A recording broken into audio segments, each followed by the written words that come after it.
Olá, boa noite, como vão todos e todas? Estamos aqui em hoje mais uma live do Arquitetura do Planejamento em Pauta, em retorno praticamente, depois de um tempo aí que nós estivemos fora. Tô vendo o professor Rolf aqui, um abraço para o senhor. É uma alegria muito grande ele ser autor do Arquitetura do Planejamento Sucessório tomo 1 e prefácio do tomo 2. Aguardando as meninas aqui. Thaís. E a Gorete. Oi, Thaís, Oi, tudo bom? Boa Daniele. noite. Como você vai? Eu tô ótimo, que bom aqui estar com você hoje. Também. Agora já Deixa tá eu ver. entrando. Exato. Aqui. Aí, vamos lá. Essas coisas tecnológicas. Aí, oi, Gorete. Tudo Oi, bom? noite. Tudo jóia, boa noite. Primeiro, agradecer muito a presença da Thaís Câmara e da Maria Gorete Valadares, minhas queridas amigas de Belo Horizonte. Eu não esqueço, eu estava aqui até lembrando, né? E lembrando do lançamento da primeira edição do Tomo 2, né? Foi. Não, do Tomo 1, segunda edição, aquele que foi em setembro de alguma coisa. E vocês, cheguei na Carol, que eu fiquei lá hospedada, com um chocolate, com um Foi presentinho, muito um bom, né? cartãozinho muito carinhoso. E eu lembro que saiu, eu fui ver a obra aí, a segunda edição, né? Foi realmente uma alegria muito grande. Dar os parabéns, né? Que vocês estão aí à frente da, né, dos estudos, pesquisas e encontros, fomentando, né? Essa. Acho que. Gorete, Oi, você tá. garoto caiu, mas daqui a pouco ela vai entrar. É. Mas fomentando e dando os parabéns, Thaís e Gorete, Daniel, foi vocês. ótimo. Eu lembro quando você veio para BH, foi um seminário na OAB sobre. E aí, seu tema foi planejamento sucessório. Ninguém falava ainda sobre isso. E você inaugurou esse tema e foi muito bacana. Foi realmente. Você estava no tomo 1, a segunda edição, realmente, que a gente fez esse lançamento lá, Lançou aqui em aí, Minas. ó. O fórum levou, eu fui conhecer a obra. Aí, deixa eu ver se ela chama aqui de novo. Estamos aguardando. Deixa eu ver se eu chamo ela aqui, peraí. Eu chamo, adiciono aonde? Não, não é aqui onde eu adiciono, acho que é aqui. Gorete.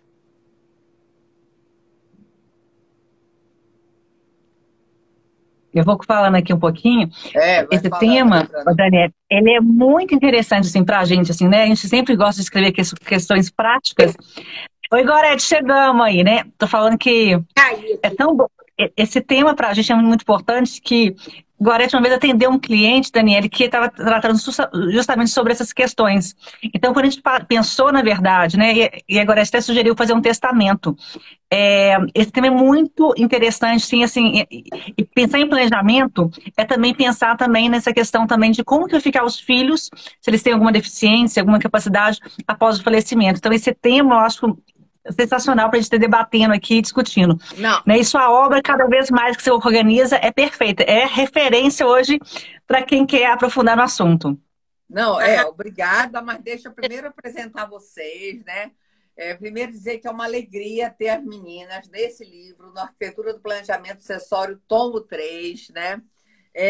Elas têm, deixa eu apresentar aqui, calma, que tem toda a parte. A Gorete, Maria Gorete Macedo Valadares, doutora e mestre em Direito Privado pela PUC de Minas, professora da PUC de Minas e do BMEC, vice-presidente da Comissão de Sucessões OAB Minas Gerais e ah, vice-presidente do BDFAM mais Minas não, viu? Gerais. Hein? É porque 2000, A gente atualizou essas informações, tá? é porque a gente era presidente e eu vice da Comissão de Sucessões de 2019 2021. Ah, tá. Então, adequa aí ajusta. É Não, que eu tá peguei ótimo. desculpa pelo, Não, pelo. não. E a Thaís, então, eu vou falar mestre em Direito Privado pela PUC de Minas, professora da UNIBH e UNA, UniBH e a UNA. presidente da. Aí já não sei. Pois é, aí, na verdade, hoje a gente está. Quem apresenta é outra pessoa, e Ah, aí eu estou presidindo hoje a Comissão de Família e Sucessões da BMCJ. A gente ah, vai fazer um evento super bacana, que até a Carol vai estar falando sobre é, planejamento sucessório com forma preventiva de resolução de conflitos na quinta-feira. Vai ser super bacana, Daniela. Aqui em Belo eu Horizonte vai vi. ser um evento presencial. Ela falou do evento e até a gente trocou ideias, porque amanhã também eu vou falar num webinário sobre mediação e planejamento, e aí a gente falou. Bem, as meninas, desculpa a intimidade, mas né, como queridas Tá amigas. ótimo, meninas, né, Gorete? Então, elas escreveram sobre mecanismos de planejamento sucessório para a proteção de pessoas vulneráveis. Como você estava falando, Thaís, realmente esse tema é super importante. Várias pessoas, eu acho que é importante, inclusive, eu acho que quando a gente trabalha em planejamento, uma das grandes vantagens que eu acho é determinar o momento e realmente o que você quer. Não ficar tão vulnerável. E aí eu acho que nada melhor você buscar instrumentos que possam traduzir isso, né? E a própria, acima de tudo, a sua vontade. A autonomia, cada vez mais, é um princípio presente nas relações né, de direitos sucessórios, nessa contratualização. E aí eu falo onde a gente quer determinar a questão patrimonial, hoje em dia, principalmente porque com as transformações da sociedade, da família, eu vejo muitas pessoas que não tiveram filhos, que são casados, optaram por isso. Antes isso era mais escasso, hoje já existe um volume grande de pessoas que chegam e preocupam com a sua velhice. Então, antes até de falar, que também é uma organização, né? Você está planejamento Sim. patrimonial e sucessório, que você vai ter esses essas possibilidades todas. Inclusive, dentro do texto de vocês trazem logo isso, a proteção futura das pessoas vulneráveis quando da morte e incapacidade do cuidador responsável legal. Você sabe que um dia desse, uma pessoa me procurou, ela disse, ela tinha falado, mas sabe quando não leva adiante, né? Pensa em fazer e fica naquilo. E o que foi o motivador, literalmente, dela me ligar, marcar uma consulta e tudo, foi um livro da André Pachá, né, que conhece, e ela trata sobre um pouco dessa questão da vulnerabilidade, da velhice, da incapacidade, né, e isso eu achei assim como uma leitura, né, nada jurídica, mas ela trouxe reflexões e ela buscar, lógico, ela tem um patrimônio, ela tinha as determinações do que ela queria, mas acima de tudo ela preocupava com a própria vulnerabilidade, incapacidade, de como ela queria cuidar da própria velhice, no sentido, né, que ela entre numa doença degenerativa, o que poderia ser. E aí, então, eu começo trazendo isso dessa vulnerabilidade aí, não só das gerações futuras, mas de nós mesmos, né? Daniele, e se tem. Eu vou começar aqui só rapidinho, tá, Gorete? Essa questão que você falou de planejamento para velhice é uma pauta super importante, que a gente fala tanto em planejamento no casamento, com pacto, né? Essa questão. E as pessoas hoje, na verdade, até como. Hoje as pessoas vivem mais, elas estão pensando muito mais nessas questões.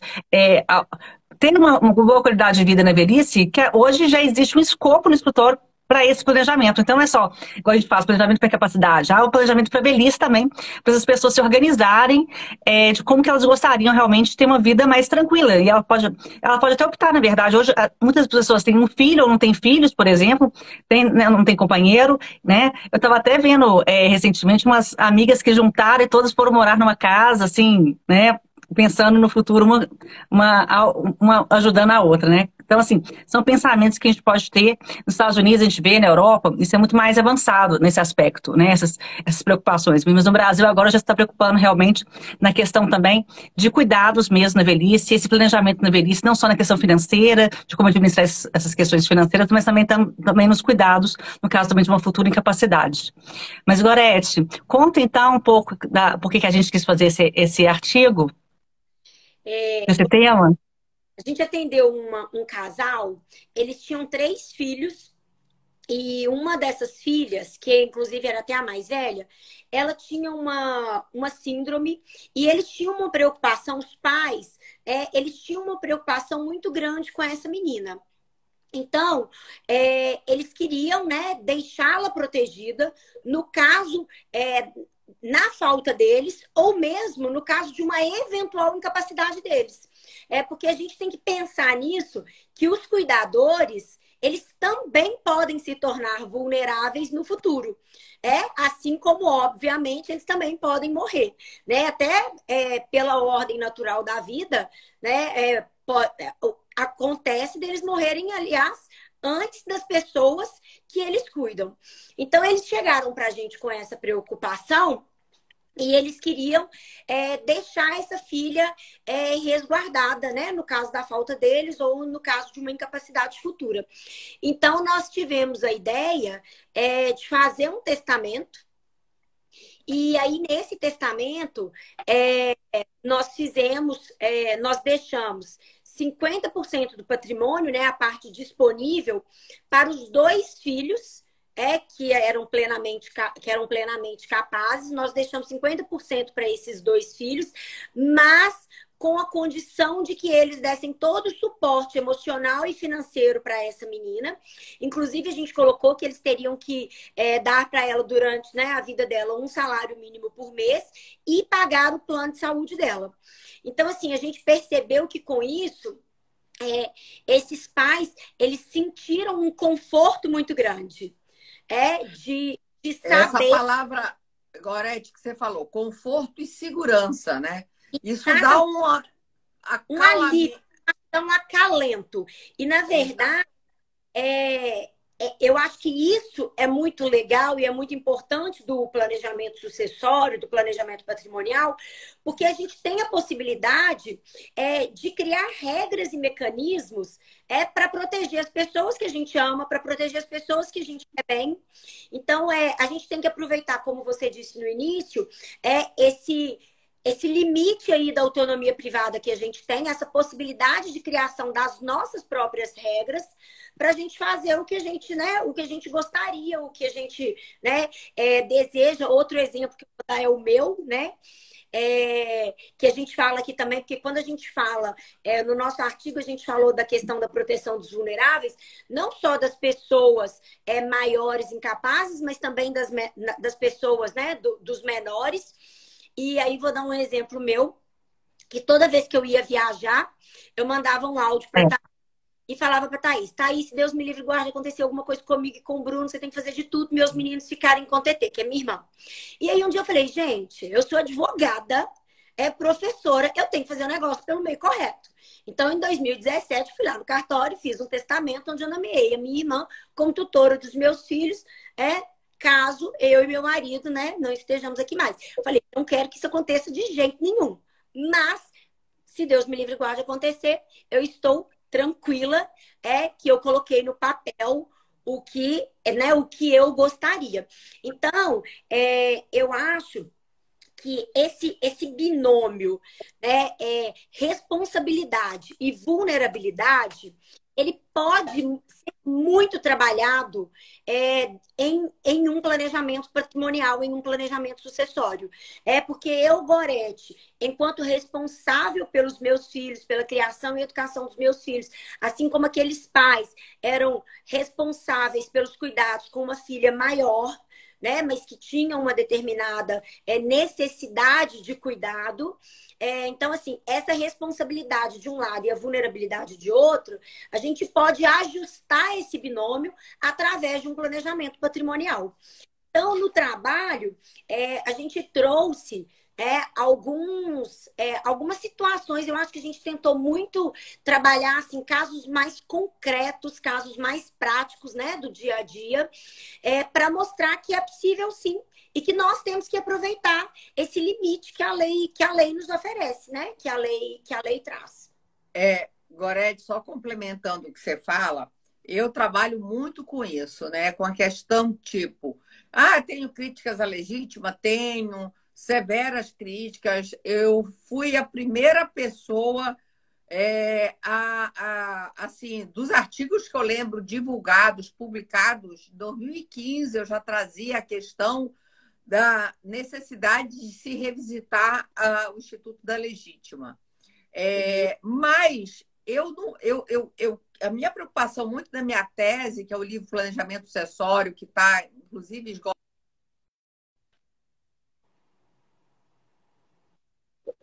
Desculpa, vamos lá. Será que ela caiu? Tá aí? Não, tá tranquilo, Daniela. Nós estamos aqui. Tá. É ligação. E pior que é de ligação desses call worker que ficam ligando para a gente, call center. E aí... eu até me perdi. Eu estava falando... tá. Não.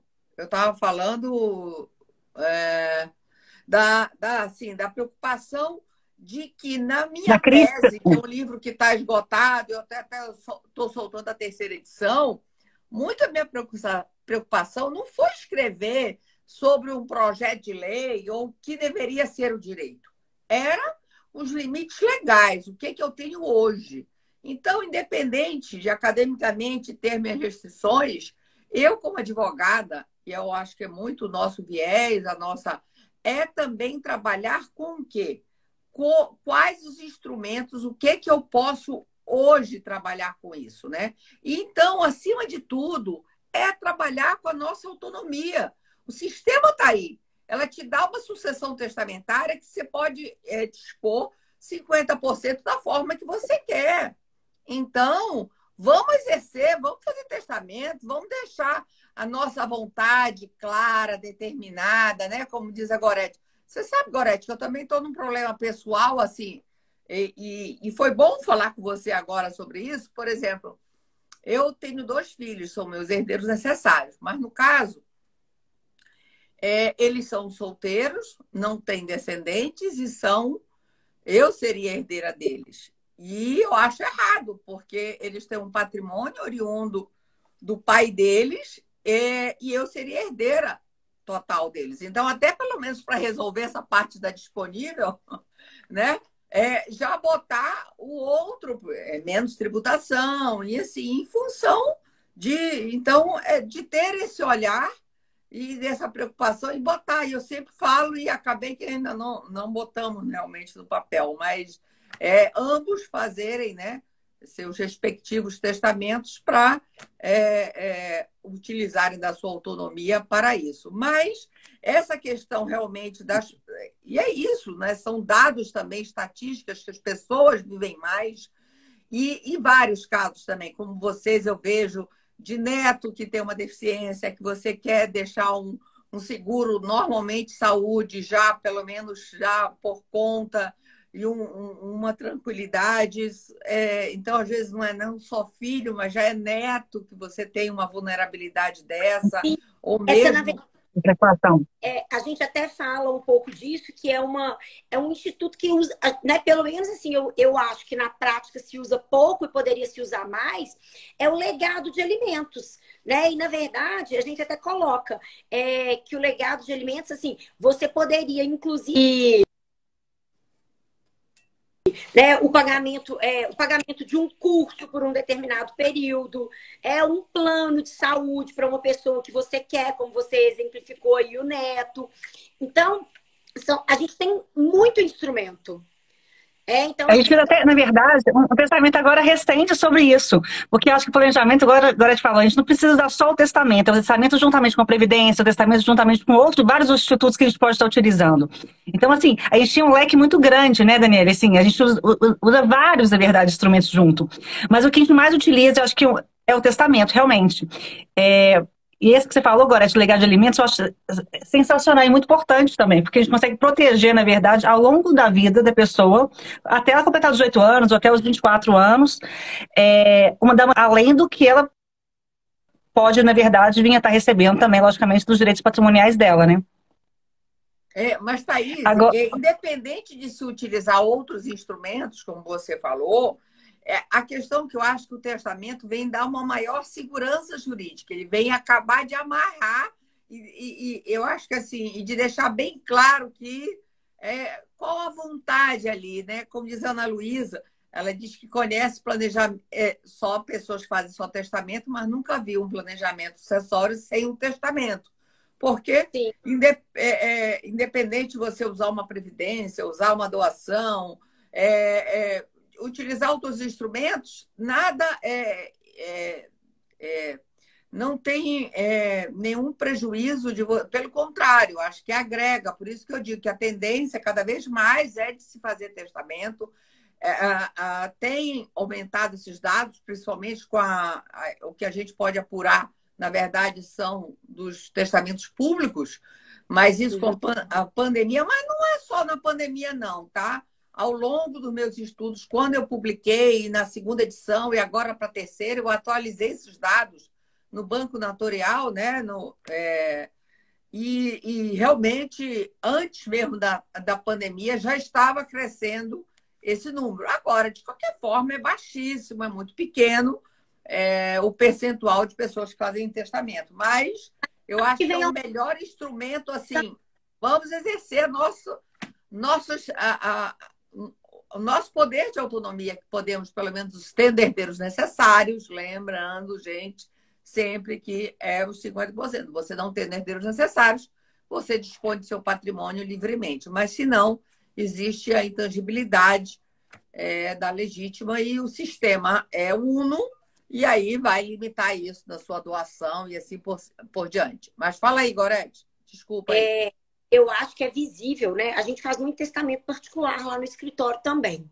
E eu fico impressionada com o crescimento, assim, o volume de testamentos que a gente tem feito de alguns anos para cá, né? Como que isso mudou. Mas eu acho também que de alguns anos para cá, né, mais recente, a gente tem falado muito, né, de planejamento patrimonial, de planejamento sucessório. Então, isso tem chegado cada vez mais para as pessoas, né? Ainda que para os leigos, né? Para as pessoas que não são do direito. Mas essas que precisam ser atingidas, principalmente. Exatamente, mas eu acho que a gente está conseguindo isso, né? Através das lives que a gente faz, né? Dos textos que a gente escreve. Então, assim, eu acho que o objetivo é esse e eu acho que a gente está conseguindo atingir, assim, com louvor. Porque eu acho que isso reflete, né? Pelo menos a gente vê lá no escritório que isso reflete diretamente lá. Eu acho que tem duas linhas aí que a gente tem que estar trabalhando e acho que vocês estão todas duas também nesse sentido. Uma é de capacitação, né? Não só nossa sempre, mas também né, de colegas, promover grupos de estudos, cursos, congressos, seminários, webinários, quer dizer, sempre compartilhando esse conhecimento dentro do possível né, nesse intuito de todos nós nos capacitarmos, mas, isso também a pandemia, né, trouxe o boom do online, que possibilita a gente estar nesses momentos todos, né? Foi o boom das lives, surgiu na época da pandemia e assim por diante. E também da conscientização da sociedade. E isso, muitas vezes, esses horários, outras pessoas entram aqui, ouviu, sabe, começam a ver referência daqui, referência dali. Então, é importante a gente tocar nisso. E aí, também não tem como dizer que esse momento aí da pandemia realmente foi um gatilho nas pessoas, né? Que sempre é momento, mas com essa questão, não passou por alguém que teve uma morte próxima, né? Vamos supor, mesmo não seja na sua família, de uma forma próxima. E aí realmente aumentou essa demanda. Estou vendo uma pergunta aqui da Maíra, talvez, né? Professora, Maíra, teríamos algum mecanismo que não envolvesse outros familiares eles podem não estar dispostos a assumir o encargo. Aí, quem responde vocês duas? Isso é muito comum, né, Gorete? Às vezes você tem, às vezes amigos, eu tenho a Gorete, eu falo que não é do meu sangue, mas é como se fosse uma irmã para mim, né? Então eu tenho até uma multiparentalidade aqui em casa. Gorete Catarina, pode até fazer uma certidão de nascimento e colocar ela como mãe também. Então a gente vê, na verdade, que às vezes pessoas próximas a gente, pode ser amigos, outras pessoas, podem ter até uma capacidade maior de administrar essas situações. Eu lembro uma situação que aconteceu com a gente no escritório. Eu acho que o de cuidado, sabe? Às vezes a administração, eu acho que cada vez mais está isso fora dos familiares, né? Maíra, Sim. né? Eu acho que isso é muito importante. Eu vejo situações que às vezes preferem que... E às vezes a pessoa, às vezes da família, talvez não tenha nenhuma gerência também financeira, técnica. A gente teve uma situação no escritório que a pessoa ia fazer uma cirurgia e aí ela fez a escritura de autocuratela. E ela falou que não queria que nenhum familiar dela, nenhum filho, nenhum filho administrasse o patrimônio, porque não confiava, né? E aí a gente nomeou, na verdade, um gerente da empresa dele para estar sendo o administrador, na verdade, a Maíra, isso mesmo, Maíra, para ser administrador financeiro nessa questão no momento da incapacidade. Então era um terceiro que seria remunerado para isso. Então a gente pode nomear um terceiro para administrar, para cuidar, né? E até para receber algum benefício patrimonial também. Né? Se você não tem ninguém da sua confiança, eu acho que não vejo problema algum. Né, Gorete? O que você acha? Sim. Inclusive também um dos itens que a gente trabalha no artigo é a possibilidade do atual curador. Então, suponhamos que um pai, né, seja curador de um filho, ou mesmo um filho seja curador de um pai. E aí, esse atual curador, ele possa colocar em testamento que na falta dele, ele gostaria que fulano ou beltrano assumissem o cargo de curador. É uma pessoa que é da confiança dele. E por que a gente pensou nisso? Porque na tutela, você pode, eu, Gorete, posso escolher quem vai ser o tutor dos meus filhos. Então, por que não aplicar os mesmos instrumentos da tutela para a curatela? Então, se eu, Gorete, sou curadora da minha mãe, e é claro que, né, pela ordem natural da vida, minha mãe vai morrer primeiro, mas... né? Como diz meu pai, para morrer basta estar vivo. Então, eu, Gorete, que tenho essa preocupação com a minha mãe, o que eu posso fazer? Eu posso, em testamento, dizer que na minha ausência eu gostaria que a Thaís, por exemplo, fosse a curadora. E, inclusive, a gente acha até interessante você já prever uma remuneração para que essa pessoa... para que essa pessoa que vai assumir esse ônus aí da curatela, esse munus, que ela receba um valor X por mês.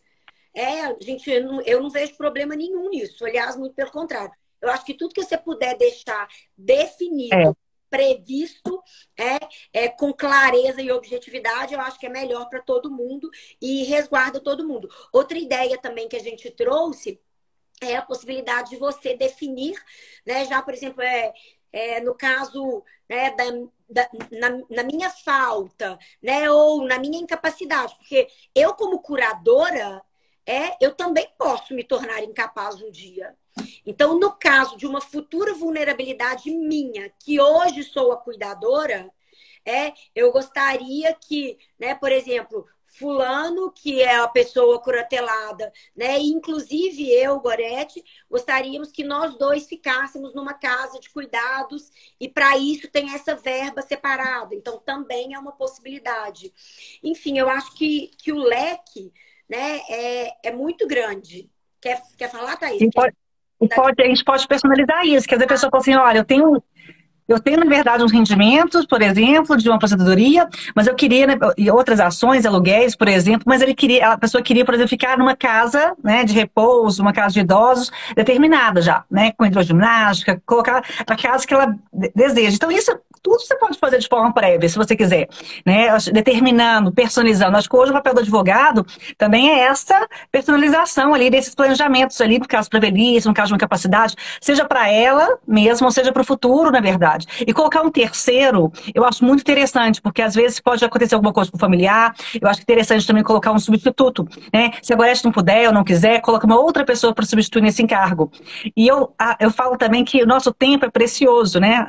É a coisa que a gente tem mais precioso nessa vida do nosso tempo. Por isso que eu falo que tem que ser remunerado também. Se a pessoa tem, na verdade, disponibilidade financeira para remunerar essa verba, por que não, né? Esse encargo ali, seja da curatela. Eu acho importante ali essa situação. Tem uma questão também. Pode Olha falar. aí o caso aí da Maíra, né? Ela falou que ela tem um caso complicado, que a pessoa tem esquizofrenia e absolutamente ninguém da família se dispõe, que nós demos uma luz para ela. Que bom! Que bom, fico Que feliz. ótimo. Agora, tem uma situação também, Daniela, que antigamente existia legislação que dava o direito real de habitação para a pessoa com incapacidade. Hoje essa legislação não existe mais, né? Eu acho essa legislação excelente que tinha, mas infelizmente não temos.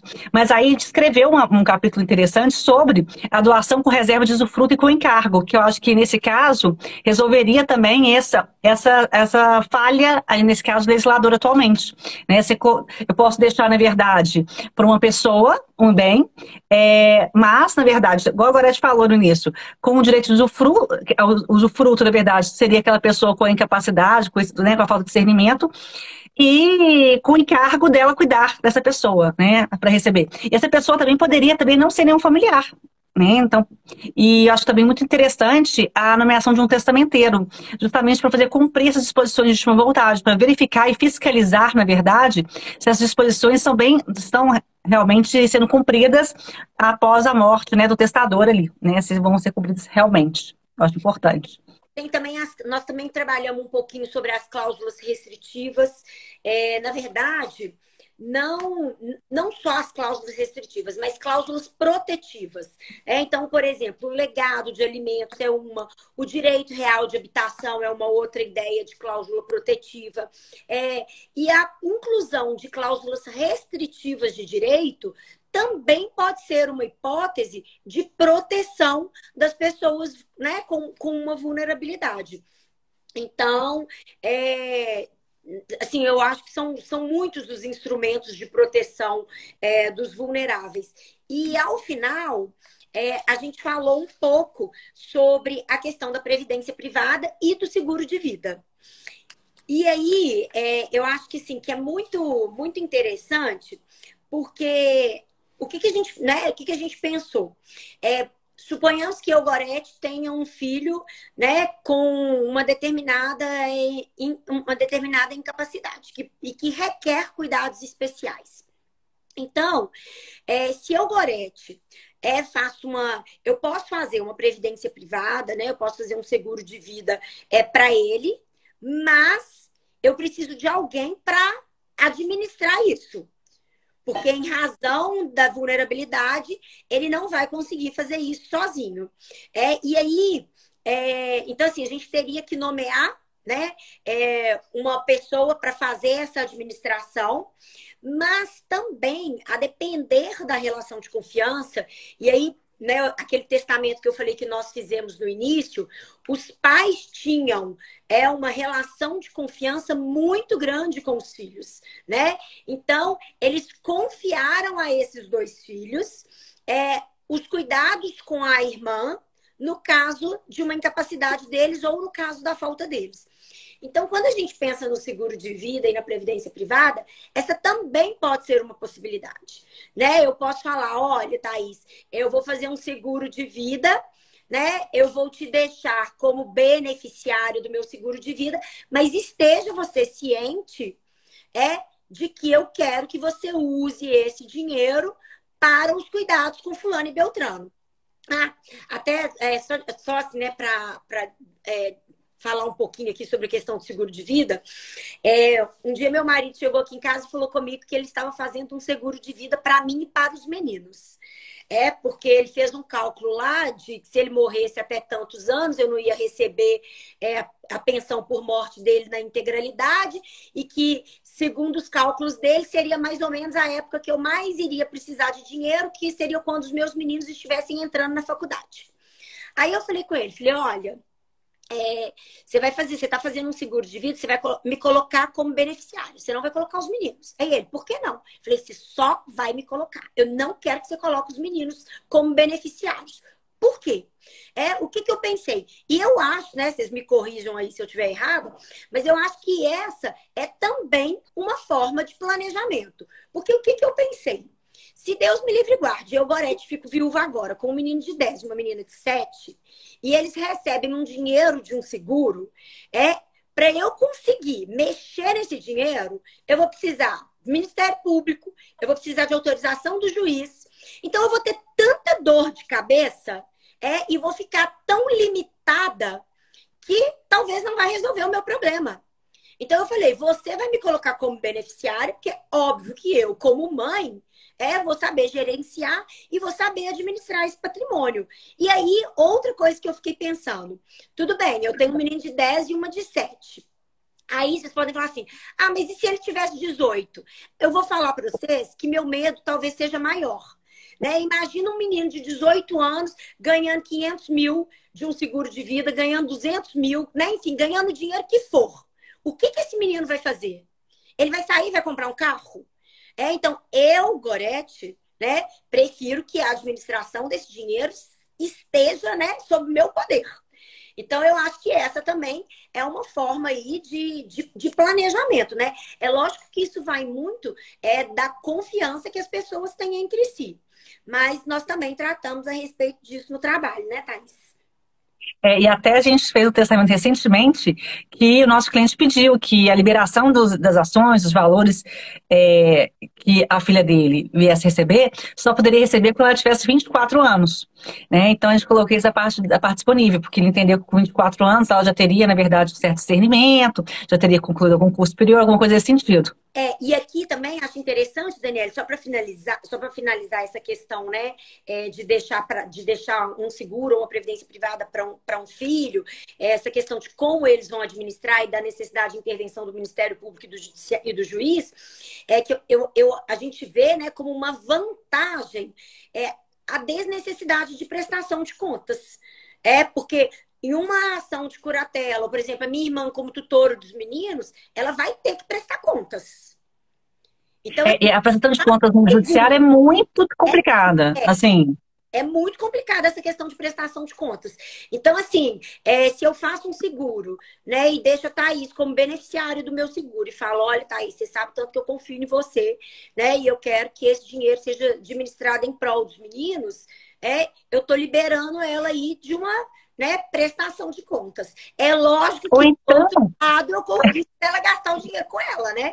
Mas sabe o que você pode fazer? A gente pode fazer uma solução também, assim, intermediária, é nomear um conselho fiscal de algumas pessoas da sua confiança, sem ser o judiciário, para administrar. Ou seja, olha, agora já deixando para mim. Por exemplo, lá um valor altíssimo para tomar conta com esse dinheiro, administrar a educação dos 2 filhos dela. Só que eu vou ter que prestar contas não para o judiciário, mas vou ter que prestar contas, por exemplo, para o Alexandre e para a Carol, que vão estar fiscalizando esse conselho aqui, de uma terceira pessoa que vai fiscalizar se realmente eu não estou dilapidando esse dinheiro que foi para mim, na verdade, o seguro de vida está hoje no meu nome, mas com o intuito, na verdade, de eu pagar essas despesas. Eu acho que aí a gente tira um pouco, na verdade, da gerência do judiciário em relação a essas questões. É uma forma de autonomia maior também. Então, a gente pode, nesse caso, pensar outras formas interessantes também. Igual a Gorete falou, olha, não precisa colocar em nome da pessoa com capacidade, vamos colocar em nome do irmão, que já tem um discernimento, para que passar pelo processo de prestação de contas, pela autorização judicial e tudo, mas desde que a gente pode fazer também um documento interno de uma fiscalização, de uma prestação de contas interna, sem passar pelo judiciário também, de forma anual ou de 2 anos, de uma forma mais tranquila ali. Eu acho que seria uma solução também a gente pensar em outras formas, né, Dani? Não, eu gostei muito dessa sua solução, mas eu acho que para o caso do seguro, especificamente, diretamente, a seguradora só quer saber quem é o beneficiário e... Não, com certeza. Mas assim, para fiscalizar, né, assim, esse dinheiro. Sim, aí pode se botar. Agora, a questão é que o seguro não entra no inventário, mas, de qualquer forma, fazer um documento que traga aí um pouco, eu acho que entre as vontades das pessoas pode ser Com certeza. Agora, Gorete, pegando aí dois links do que você falou, olha lá, primeiro, a oportunidade que seu marido tem de ter advogada que tem em casa e esclarecer isso. Quer dizer, ele, na maior boa vontade, pensando que estava fazendo com uma pessoa leiga, se precavendo, estava buscando um instrumento que ele estava querendo deixar o quê? Uma segurança, um conforto. Então, que se não fosse realmente, porque ele ia engessar a grande vantagem que tem no seguro, que é a liquidez, a rápida liquidez, que é não entrar no inventário, né? Que é eu cada vez mais tenho feito seguros de vida em planejamentos, né? Independente de outros instrumentos, também inserir, porque na minha prática, o que eu tenho visto em inventários, que o seguro de vida cai como, eu digo, um cobertor quentinho no frio. É um conforto que ele traz num momento ainda de muita dor, de luto, disso e aquilo, traz, lógico, ele tem um custo, né? Eu acho que sempre as pessoas têm que fazer essa projeção, porque no momento que você para de pagar, você perde o seguro, então tá com essa, né, essa longevitude, vamos supor, nesse sentido. Agora, com certeza, quer dizer, se ele não tem uma expert como você dentro de casa, ele, na maior boa intenção, ia fazer uma coisa que ia ser contra o que ele mesmo gostaria, né? Sim. E aí também a gente... E aí depois eu estava contando isso para, né, as nossas amigas, aí todo mundo falou, nossa, vou mandar mudar também, não tinha pensado nisso. Então, assim, a gente deu a ideia para mais um tanto de gente. Não, mas realmente, porque se você vai engessar um instrumento que tem exatamente essa a qualidade. Não tem como a gente também não falar um pouco aí de previdência, que eu ando muito receosa com a previdência. Assim, acho que ela anda mudando muito, então, assim, eu não tenho, acho que até essa mudança aí jurisprudencial de entender como a natureza jurídica, se é investimento, se é que o STJ parece que está indo nesse sentido, né? Até agora na questão solidificando em relação à partilha, divórcio ou solução de união estável, que comunica ou não.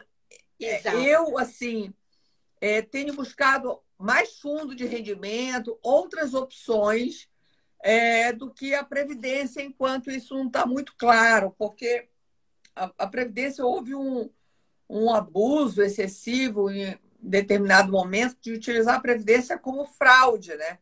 E aí até como... e eu acho que as pessoas têm que ter...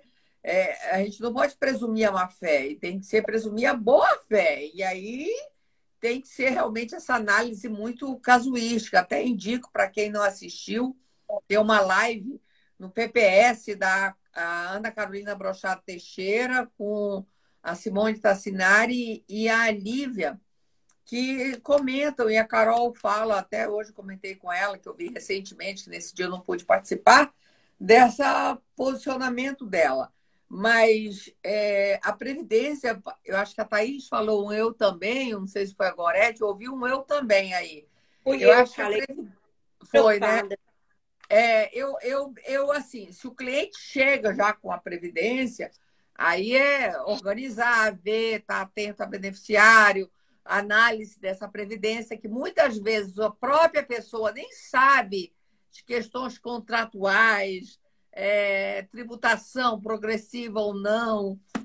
Então, assim, eu realmente, às vezes, não tenho indicado, principalmente muito por essa vulnerabilidade. Com certeza, sempre limitando, respeitando a meação e a legítima, né? Porque senão é problema no futuro e se a gente busca planejamento para exatamente quanto mais preventivamente a gente puder se organizar, e lembrando sempre, né, que tem planejamentos com maior número de risco, um risco mais, né, maior e um de uma segurança jurídica maior. Então, são opções, mas eu queria trocar ideia também com vocês, que é um instrumento, lógico, é possível e tudo, mas está um pouco... foi vendido de uma forma muito como o seguro, né? Como um will substituto, não entra no inventário, né? Não, e lembrando, as pessoas que previdência privada tem três questões envolvendo. Primeiro, a tributação, se é tributável ou não, a posição do Aqui em Minas STJ. Hein? Aqui em Minas, no cálculo de TCD, a Secretaria da Fazenda está tributando aqui em Minas Gerais, né? Porque tem VGBL. Então, isso é competência. Aí a gente tem que entrar no mandato de segurança. Exato. O que acontece o STJ entende que competência estadual, como é o ITCMD, e o estado que não regula, se chegar lá, ele diz que não é. Muitos estados têm, exatamente o que você fala, cobram e aí você tem que estar entrando e tomando medidas. Mas tem estados que não estão cobrando, enfim. Só que o STF, essa semana, vai botar a matéria em pauta também para recebeu, né, o recurso extraordinário de dizer que é matéria de competência do STF. Então, esse assunto, isso é a questão tributária. A Previdência envolve também a questão se comunica ou não. Então, assim, por mais que você tenha até a retirada da liquidez, você receba antes, gente, é importante saber se esse valor entra no montante ou não do quinhão. E aí, enfim, se tem que fazer colação desse valor e assim por diante. E as decisões do STJ têm mudado de turma, mas se seguir a ratio, que é para comunicabilidade... E a aplicação, né? Se comunica por divórcio.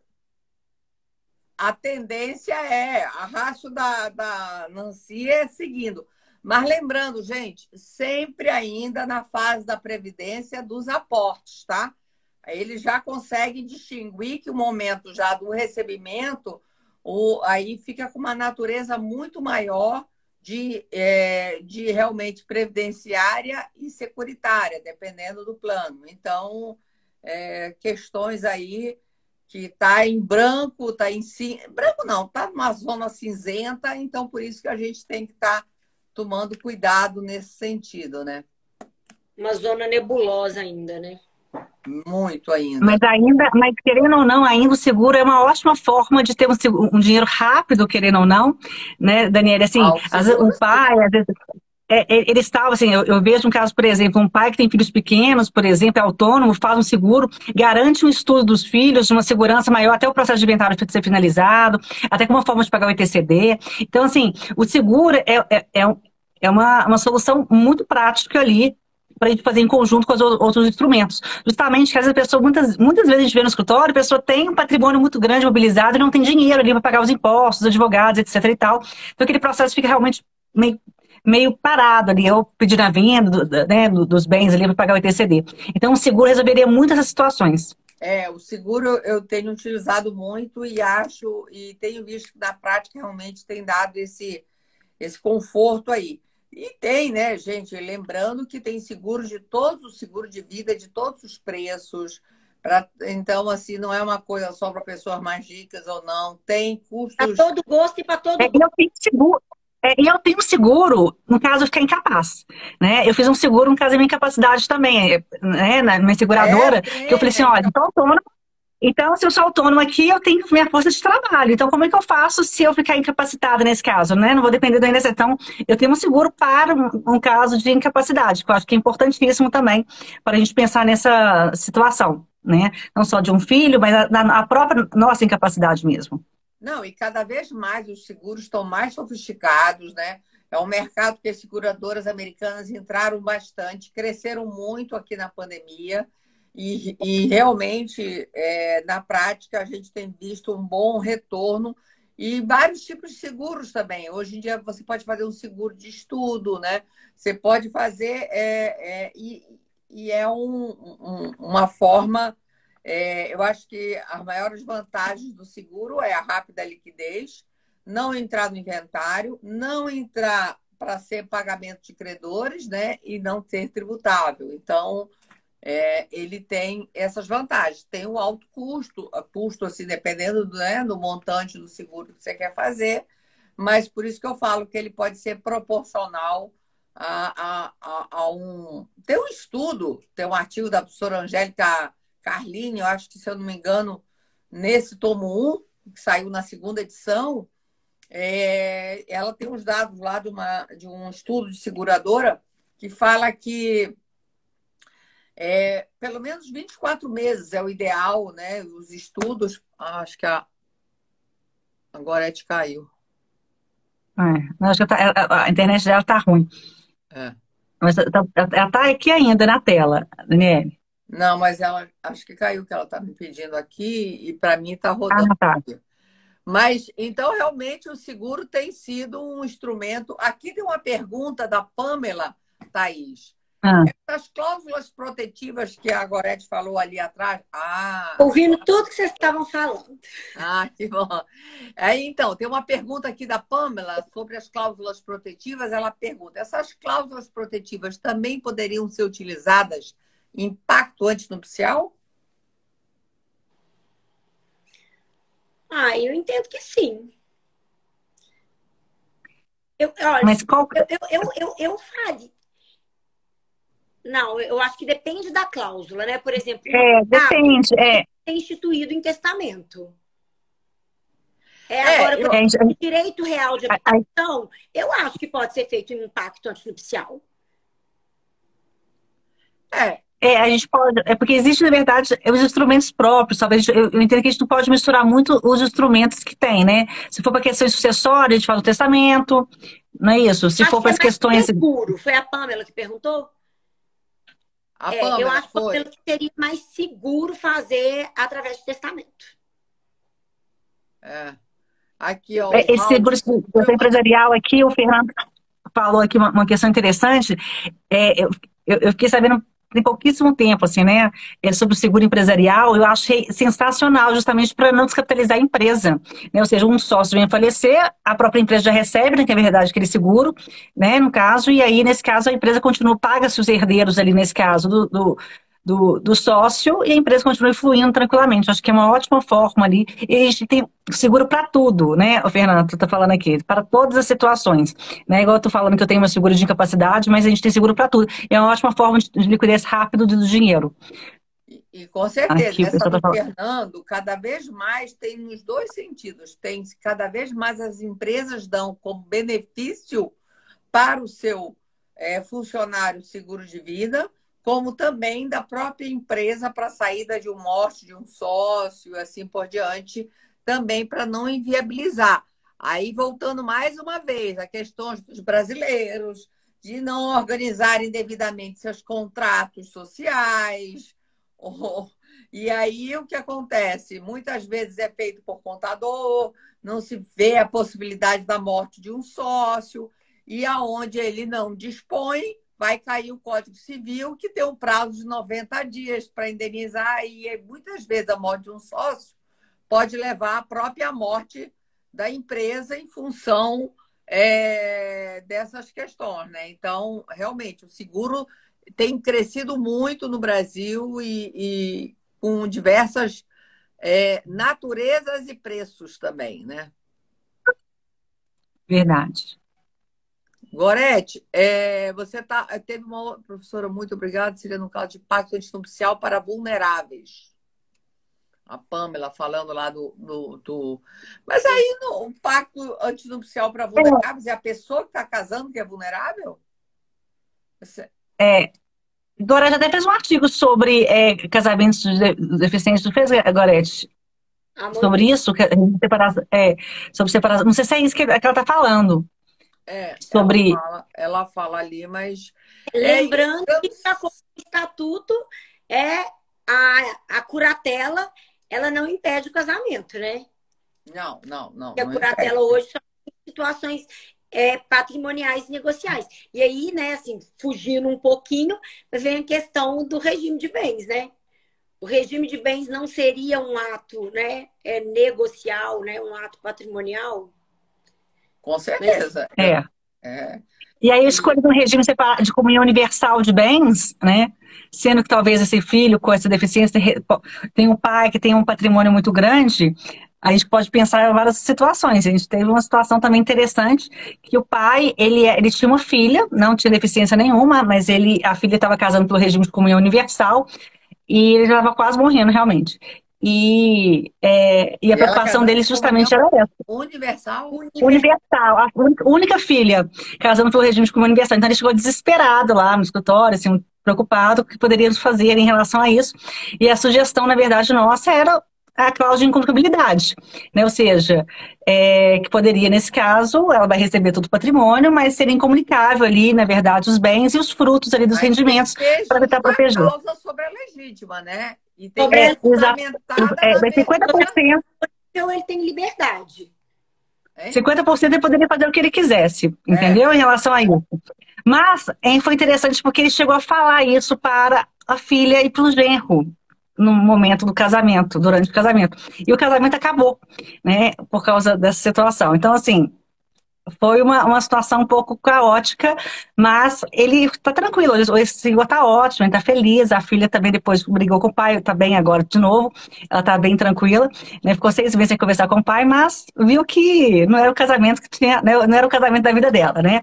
Então, a cláusula realmente, a cláusula de incompatibilidade é só em relação a 50%, só em relação à parte disponível, que a gente pode, nesse caso, colocar essas cláusulas. Mas nesse caso, a gente colocou na parte disponível e mesmo assim ele achou, o outro, né? Na verdade, eu acho que ele queria muito. Mas vamos lá também, esclarecer aí para as pessoas. Você pode botar na parte da legítima, só que tem que ter uma justificativa. Você tem que justificar. E essa justificativa, gente, não pode ser só nesse momento. Ela tem que ser até o momento da abertura do testamento. Então, vamos supor, dar um exemplo que sempre é bom para as pessoas. Eu tenho um filho addict, completamente addict. Eu já deixo dentro da disponível, como a própria Gorete falou, para os filhos que eu confio, sei, não deixo da minha disponível para ele. Respeito a legítima, mas deixo a parte desse meu filho addict totalmente com cláusulas restritivas. Eu vou estar restringindo dentro da legítima. Aí eu ponho justificar que ele tem diversas internações, que é um dependente, assim. Caso, isso é hoje, tem fundamento? Tem. E aí é sempre bom lembrar, fazer a pastinha da documentação no momento que fez o testamento, né? Para ficar, porque depois tem que buscar todos esses documentos, é tudo mais difícil. E vamos supor que eu demoro 20 anos para morrer. Daqui a 20 anos eu não mudei o testamento, esqueci que tinha aquelas cláusulas, isso e está lá, e a pessoa já reingressou à sociedade, é uma pessoa que constituiu, sei lá, ou família, está bem, está estável, trabalhando, produzindo, né? No sentido de não ter a dependência, aquela minha cláusula cai, mas tem que entrar com uma ação. E aí você também avisa, quando é um caso desse, às vezes até de um cliente mesmo, numa dessas, você põe uma cláusula, vai lá que pega um juiz tradicionalista, realmente e tal, né? Então, sempre tem que estar comunicando o cliente, eu acho, dos riscos, das possibilidades. Tem horas que isso é bom para um cliente nosso, tem horas que não é, mas eu acho que é importante saber que é possível fazer a restrição, só que tem que justificar dentro da parte da legítima, né? Exatamente. Agora, nesse caso, o golpe do baú, né? Como é que vai justificar? Isso é uma questão muito subjetiva, né? Mas aí você pode dizer que às vezes a filha não... Hein? Mas aí, nesse caso, ele vai colocar só na parte disponível. Na parte disponível a todo e qualquer momento, né? E então, assim, gente, esse assunto é muito do dia a dia de escritórios, ter vulneráveis, não só menores, mas vulneráveis em várias condições, da nossa própria vulnerabilidade. Nós falamos aqui em alguns instrumentos, né, da doação com reserva de usufruto e com encargo, previdência privada, seguro de vida e cláusulas protetivas, restritivas.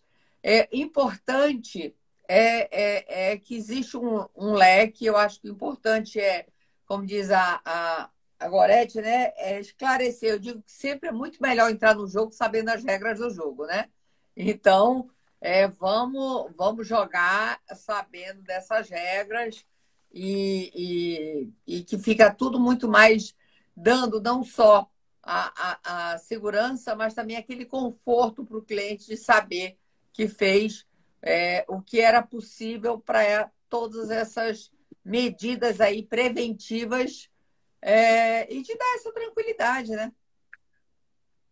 Lembrando Exatamente. que é uma personalização, né, Daniela? Assim, cada caso é um caso, a gente falou várias situações, mas o mais importante é procurar um advogado especializado nessa área, para ele determinar, né, para contar ali a sua vida, para a gente determinar quais são os instrumentos que a gente vai estar utilizando de forma mais coerente ali nessa situação, né? Acho que cada caso é um caso. Você sempre fala, você deu uma palestra uma vez sobre a personalização do planejamento sucessório, e você trouxe muito, muito sobre isso. Cada planejamento não tem como a gente dar uma receita de bolo planejamento, cada um é único. E é exatamente isso, né? Então, nos casos das pessoas vulneráveis, né, a mesma coisa se aplica. Eu até lembro que também foi lá para Belo Horizonte, gente. Olha como as meninas. Foi Meninas, o né? Acho primeiro que você vai evento. dar mineira, tá, Daniele? Não, foi o primeiro evento online que eu participei de congresso. Foi de vocês. Não, tem que reconhecer, bater palma e prestigiar o trabalho de vocês. Foi o primeiro congresso que eu participei online, né? E eu lembro muito bem da palestra, que era a customização do planejamento sucessório. Isso. Eu usei até Eu essa falei personalização é nomenclatura, customização, exatamente. customização, né? E aproveito para indicar, que é um termo que eu trato com o Daniel Bucar, tem uma matéria até no Conjur, minha e dele, que são armadilhas do planejamento sucessório, que a gente trata muito dessa questão subjetiva, né? E é isso, planejamento é único, não tem. Por isso que, mais uma vez, eu também acho, sabe, Gorete, da nossa responsabilidade como advogado, de não Claro. estar vendendo gato por lebre, estar mostrando as vantagens e desvantagens de alguns institutos, não vender. Holding é um ótimo instrumento, mas ela não é remédio para tudo e para todos, gente. Então, temos que estar atento dentro dessa circunstância. Ah, quer ouvir falar E porque virou eu quero moda, né? isso. Hein? Virou moda, né? Moda. Então, tem que ser através de números que você tem que demonstrar que não compensa aquilo ou não, e assim por diante. Gente, meninas, Gorete e Thaís, mais uma vez, muito obrigada pela disponibilidade de vocês estarem aqui. Eu vou mandar o link, se vocês quiserem mandar para os alunos. Vai ficar gravado. Ele perguntou se ia ficar gravado, vai ficar gravado no perfil da Daniele, tá, Duí? Tá, eu mando para vocês, se vocês quiserem depois subir no de vocês, alguma coisa assim, ou botar no da, sei lá, A Amanda que a gente coloca no nosso no também. grupo de estudo e assim por diante, tá bom? Ótimo. Gente, muito obrigada. Mais uma Obrigada, vez, pessoal. Boa noite. Obrigada. no tomo 3, aqui com a Gorete e com a Thaís. Muito obrigada. Obrigada pelo convite, Daniele. Tchau, Gó. Obrigada. Beijo.